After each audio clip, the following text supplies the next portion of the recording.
Salut, j'espère que vous allez bien et bienvenue sur Face au Patron. Pour ce premier épisode, j'ai l'honneur d'avoir avec moi Eric Larchevêque. Ça va? Très bien, j'ai hâte de découvrir. Moi aussi, il y a plein de surprises, tu verras. Est-ce que tu peux te présenter, mais en 30 secondes? Eric Larchevêque, je suis le cofondateur de Ledger, qui est une licorne française, et je suis entrepreneur depuis 25 ans. J'ai fait une dizaine de startups et j'ai aussi cofondé AlgoSup, qui est une école de développeurs située à Vierzon. C'est là où j'habite. Maintenant, je suis plutôt un investisseur et on m'a notamment vu dans l'émission Qui veut être mon associé sur M6. Avant qu'on démarre, j'ai juste un disclaimer. Que j'ai reçu beaucoup d'idiots. Je pense que c'est plus d'une quarantaine qu'on a dû faire un choix. Pour ceux qui n'ont pas été sélectionnés, c'est le jeu. Voilà, c'est comme ça. C'est comme ça. Juste voilà, prenez-le pas mal. C'est pas parce que votre vidéo est nulle ou je sais pas quoi, parce qu'après, on a essayé de faire un petit mélange pour ne pas avoir la même chose qui se répète. Moi, j'ai hâte de découvrir. Moi aussi. Je suis venu pour ça, moi. Salut Startup au calme, salut Eric, moi c'est Rémi, j'ai 25 ans et mon petit frère Théo il a 24 ans, il est autiste. Avec les professionnels qui l'entourent et les familles des autres personnes qui sont dans son cas, on a remarqué qu'il y avait un problème autour des applications pour l'autisme. C'est pourquoi j'ai décidé de créer une application qui soit le véritable couteau suisse des personnes autistes et de leurs aidants. Aujourd'hui je suis en train de monter un prototype, j'ai fait mon étude de marché, j'ai fait mon business model. Et du coup, j'attends plus que de pouvoir développer mon MVP. J'apprends le no-code, mais je recherche un associé développeur ou un partenaire financier pour mener ce projet à bien. Merci. Ok, super. Attends, est-ce que tu investis? Alors, non. Je vais expliquer pourquoi. À ce stade, évidemment, je ne peux pas investir. Et pourquoi? Parce que on ne peut investir que lorsqu'il y a un prototype qui fonctionne. Aujourd'hui, on a les possibilités avec le no-code et plein de choses de pouvoir réaliser ces protos. Parce que personne, en tout cas pas moi, personne ne finance des idées. On finance uniquement des exécutions d'idées avec un minimum de démonstration de capacité d'exécution. On m'a dit qu'aux États-Unis, c'est l'inverse. T'as juste des slides, une idée, on peut te donner de la thune. C'est vrai. Alors, c'est vrai uniquement pour des entrepreneurs qui ont déjà fait leur preuve, qui ont fait des exits, etc. Et là, c'est vrai. Tu es un entrepreneur, tu lèves des fonds avec un super fonds, tu fais une belle exit. En fait, le fonds, il va prendre une partie de ce qu'il a gagné et direct, il aura investi dans ta prochaine startup, quoi que tu fasses. Bonjour Eric, c'est Libu. Libu, c'est l'éclairage pour mieux travailler, mieux apprendre et mieux vivre. Aujourd'hui, ça fait 1 an qu'on commercialise nos solutions industrialisées en région et on a déjà un premier chiffre d'affaires et une vraie traction marché. On recherche 800 000 € et on a déjà sécurisé la moitié auprès d'acteurs publics. Alors je vais te poser cette question, c'est quoi le tips pour réussir sa levée de fonds en hardware? C'est vrai que c'est beaucoup plus difficile parce que les investisseurs, les fonds d'investissement, en général, le hardware, ils n'aiment pas. Il y a 2 raisons principales. Enfin, développer un produit, l'industrialiser, c'est bien plus compliqué que de développer du logiciel. Finalement, quand tu as un bug, à la limite, tu mets 10 développeurs dessus, tu le résous. Quand tu as un problème industriel, tu peux pas faire ça. La deuxième, elle est liée au modèle économique du hardware, souvent. Et c'est souvent un produit que tu vends une fois. Donc, que ce soit en B2C ou en B2B, finalement, tu as un produit, tu as une marge, tu le vends. Tu n'as pas de recurring. Enfin, tu vois, c'est-à-dire que même, par exemple, au temps de Ledger, même quand on disait, attendez, on a vendu 1 million de devices, donc qui est 100 millions d'euros de revenus, les investisseurs nous disaient, ouais, mais qu'est-ce qui me prouve que tu vas en vendre 1 million l'année prochaine? C'est pas ce délire. Non, je pense pas. Ah, mais non. C'est Stéphanie. Ouais.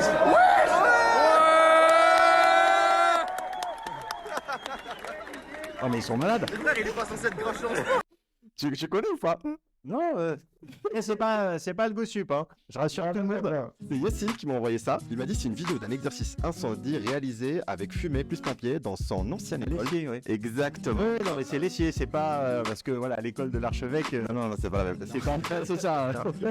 Non, t'inquiète. Oui, mais c'est effectivement c'est l'aissier. Oui, j'ai fait mes études d'ingénieur de 92 à 96. Un petit message pour les étudiants. Je vous verrai bientôt. Salut Monsieur Larchevêque, donc ma question c'est si vous pouviez donner un seul et unique conseil à un enfant, ce serait lequel? Merci.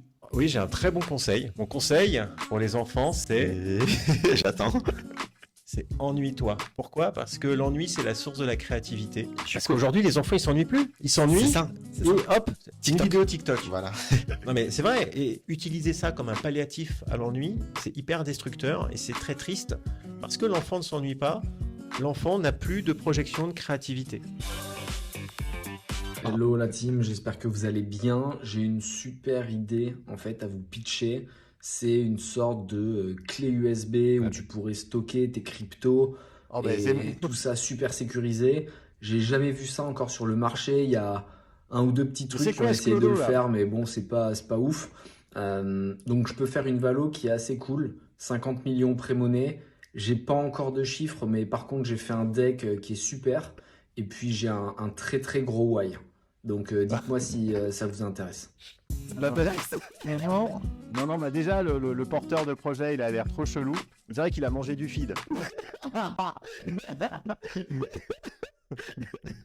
Il a bien travaillé le pitch de la loose, l'élévateur pitch le plus loose possible. Là, en fait, il était sûr de ressortir les pieds devant. C'est du vrai actor studio de la part d'Anthony de réussir à ce point à rater un pitch. Donc, félicitations Anthony, bravo, c'est une bonne simulation.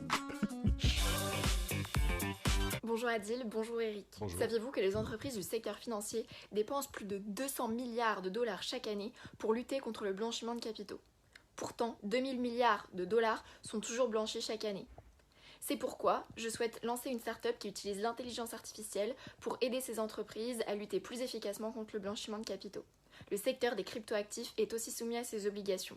D'où ma question, Eric. Chez Ledger, quels sont les enjeux principaux et les pain points autour de la lutte contre la criminalité financière? La réponse simple, c'est que Ledger, on s'en fiche. En fait, on vend des coffres. Si on utilise un coffre physique, à l'intérieur, on met de l'or qui a été utilisé, qui a été volé, ou alors des bons porteurs qui ont servi à du blanchiment. Enfin, qu'est-ce que le vendeur de coffres peut faire? Si on prend un peu plus de recul, Ledger, évidemment, fait partie de l'ADAN, l'Association pour le développement des actifs numériques, qu'il y a des véritables sujets autour de la régulation et que l'intérêt de Ledger, c'est qu'il y ait une régulation qui se mette en place, qui soit intelligente et tout ce qui va être réflexion sur le blanchiment, sur le KYC, enfin la connaissance client, l'AML, en fait, la traçabilité, etc. sont des enjeux qui aident au développement en fait de l'industrie des cryptoactifs et donc Ledger va participer à ces sujets-là. Et ensuite, quant à utiliser l'intelligence artificielle pour aider au blanchiment, enfin la détection du blanchiment d'argent,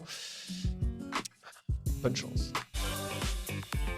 On pourrait donner le pas en fait de dire j'arrête mon CDI, tout ça, avec avoir de l'argent tous les mois pour pouvoir passer avec mon auto-entreprise à temps complet. Voilà. À quel moment on passe du CDI à la boîte? En fait, à quel moment on lâche son CDI pour aller vers sa boîte? Exactement.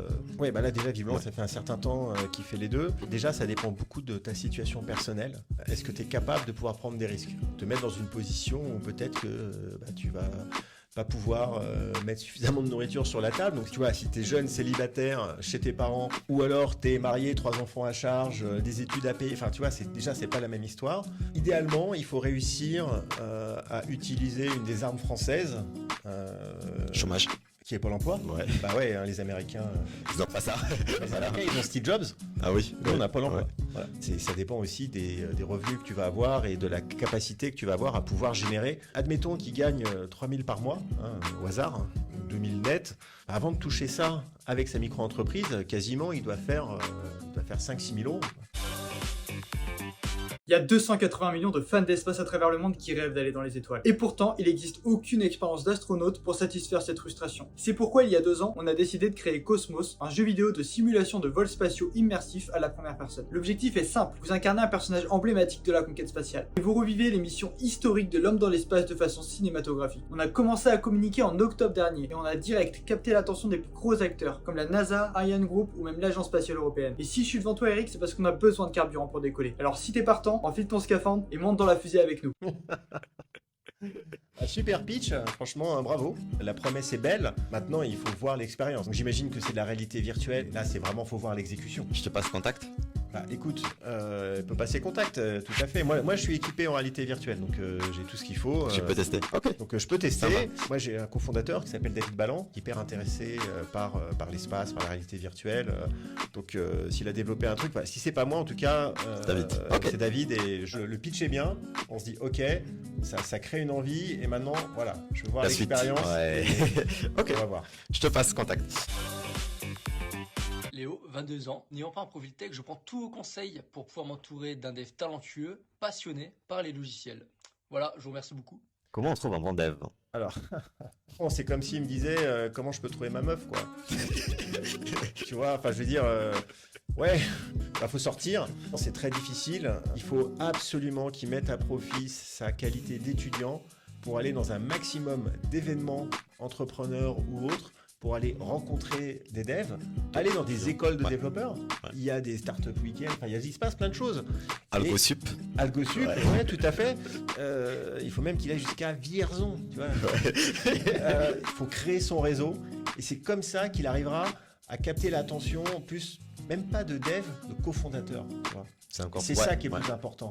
Parce que le bon réflexe, c'est de trouver des cofondateurs. C'est pas de trouver un gars que tu vas payer pour faire un truc. Parce que ça, c'est la recette du désastre. Bonjour Eric, je m'appelle Arthur et j'ai un rêve, c'est de vous voir sur un skate.